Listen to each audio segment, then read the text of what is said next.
आज का जो दिवस है, डॉक्टर रमेश चांद जी ने बताया, एक बहुत ही इम्पोर्टेंट दिन है आज, जिसमें हम हमारे पुराने प्रधानमंत्री जी को भी हम स्मरण कर रहे हैं।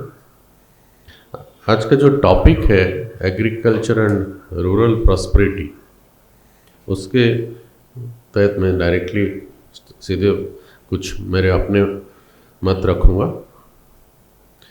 एग्रीकल्चर रूरल प्रॉस्पेरिटी में सबसे इम्पोर्टेंट चीज़ जो हम लोग एनसीडीसी में और मेरा प्रेजेंट असाइनमेंट जो है राष्ट्रीय उत्पादकता काउंसिल, नेशनल प्रोडक्टिविटी काउंसिल, उसमें हम देखते हैं कि एग्रीकल्चर रूरल प्रॉस्पेरिटी हम सोच रहे हैं कि दो चीज़ों से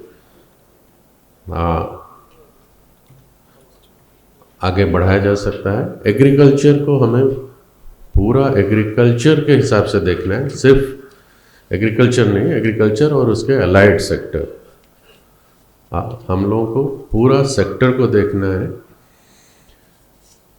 एग्रीकल्चर के साथ जो कुछ भी जुड़ा हुआ है, जो एनसीडीसी का नज़रिया है कि agriculture rural credit rural prosperity, NCDC हर सेक्टर के थ्रू कोऑपरेटिव के माध्यम से काम करता है। तो एग्रीकल्चर रूरल प्रॉस्पेरिटी के लिए पहला चीज़ है कि हमें पूरा सेक्टर को, एग्रीकल्चर और अलाइड सेक्टर के साथ जो जो चीज़ें जुड़ा हुआ है, हर चीज़ में हमें देखना है और उसमें फैसिलिटेटिव रोल प्ले करना है, जो हमारे नया मिनिस्ट्री ऑफ कोऑपरेशन और मिनिस्ट्री ऑफ एग्रीकल्चर के लिए ये एक बड़ा ऑब्जेक्टिव है, क्योंकि उसमें जो नया कोऑपरेशन मिनिस्ट्री जब कैबिनेट ने उसका ऑब्जेक्टिव बनाया है, वो पूरा सब कुछ उसमें शामिल करके एक फैसिलिटेटिव रोल कोऑपरेशन मिनिस्ट्री को दिया है। तो उसमें एनसीडीसी का जो नज़रिया है उसमें दो चीज़ों में फोकस्ड है। एक तो है rural credit. Doctor Ramesh Chand ने बोला कि सिर्फ एग्रीकल्चर क्रेडिट को ना देखें, बट रूरल क्रेडिट बहुत इम्पोर्टेंट है। जो कोऑपरेटिव के माध्यम से जो क्रेडिट हमारे देश में फ्लो करता है, वो ग्रेजुअली पिछले 70 साल में वो बहुत कम हो गया है कंपेयर टू अदर क्रेडिट्स।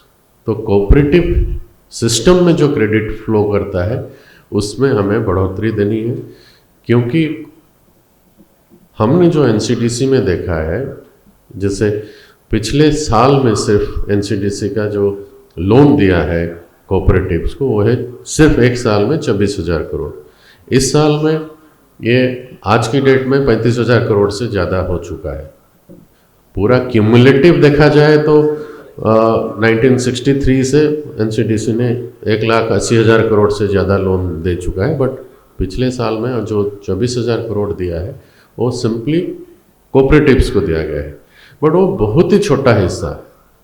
जब हम कमर्शियल बैंक का लेंडिंग देखते हैं, कमर्शियल बैंक का लेंडिंग देश के डिफरेंट इंडस्ट्रीज़ के लिए, एमएसएमई के लिए बहुत बड़ा है, मगर हमारा rural credit, agriculture allied sector के लिए जो फोकस्ड क्रेडिट देना है थ्रू कोऑपरेटिव सेक्टर, उसमें हमें बहुत ज़्यादा बढ़ोतरी करनी है।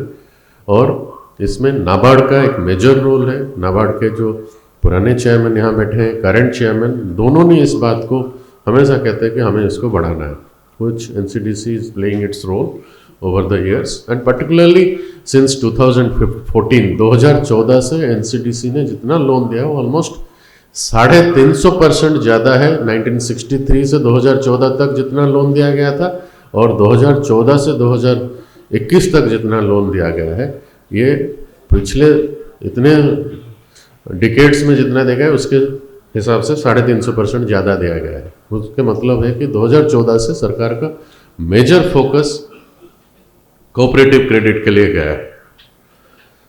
एक जो रूरल क्रेडिट एक बहुत अहम हिस्सा है, जिसमें एनसीडीसी रोल प्ले कर रहा है। और हम लोग रूरल वॉइस को इसलिए सपोर्ट करते आए हैं, जब से ये रूरल वॉइस का शुरू हुआ है तब से एनसीडीसी सपोर्ट किया है। प्राइमरीली मेनली ये क्योंकि रूरल वॉइस एक न्यूट्रल प्लेटफॉर्म के हिसाब से फार्मर्स के साथ, पर्टिकुलरली नॉर्थ इंडिया के फार्मर्स के साथ डायरेक्टली जोड़ने की कोशिश किया है। सेकंड जो हमारा यहाँ का एग्रीकल्चर प्रॉस्पेरिटी में हम लोग सोचते हैं वो है technology and productivity. Rural credit, दूसरा है टेक्नोलॉजी एंड प्रोडक्टिविटी। टेक्नोलॉजी और प्रोडक्टिविटी ये दोनों बहुत इम्पोर्टेंट है, और सिर्फ टेक्नोलॉजी के लिए हम ICAR इंस्टीट्यूशन या गवर्नमेंट इंस्टीट्यूशन के ऊपर डिपेंड नहीं रह सकते हैं। अभी हम लोग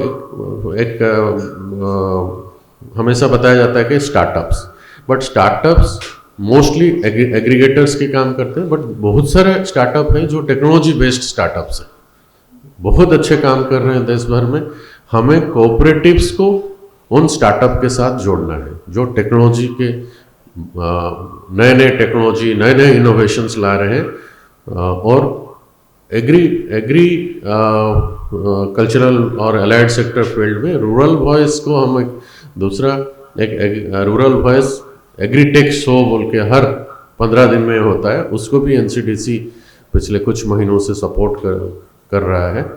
वो एक मेजर कम्युनिकेशन मीडियम बन गया है जिसमें फार्मर्स को एग्रीटेक शो के माध्यम से काफ़ी नए आइडियाज़ मिल रहा है। और उसके साथ है प्रोडक्टिविटी की।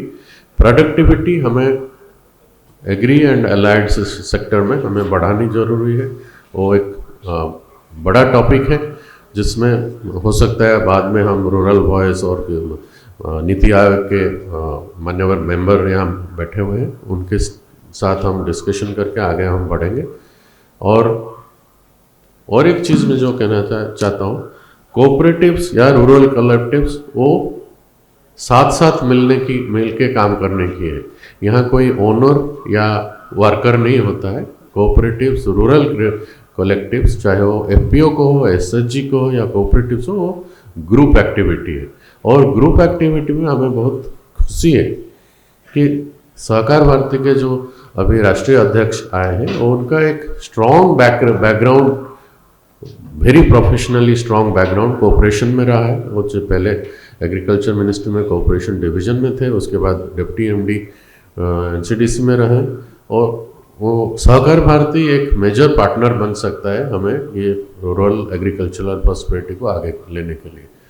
धन्यवाद। NCDC और नेशनल प्रोडक्टिविटी काउंसिल की तरफ से हम हमेशा अग्रणी रहेंगे रूरल प्रॉस्पेरिटी, एग्रीकल्चरल प्रोडक्टिविटी को आगे बढ़ाने के लिए। नमस्कार।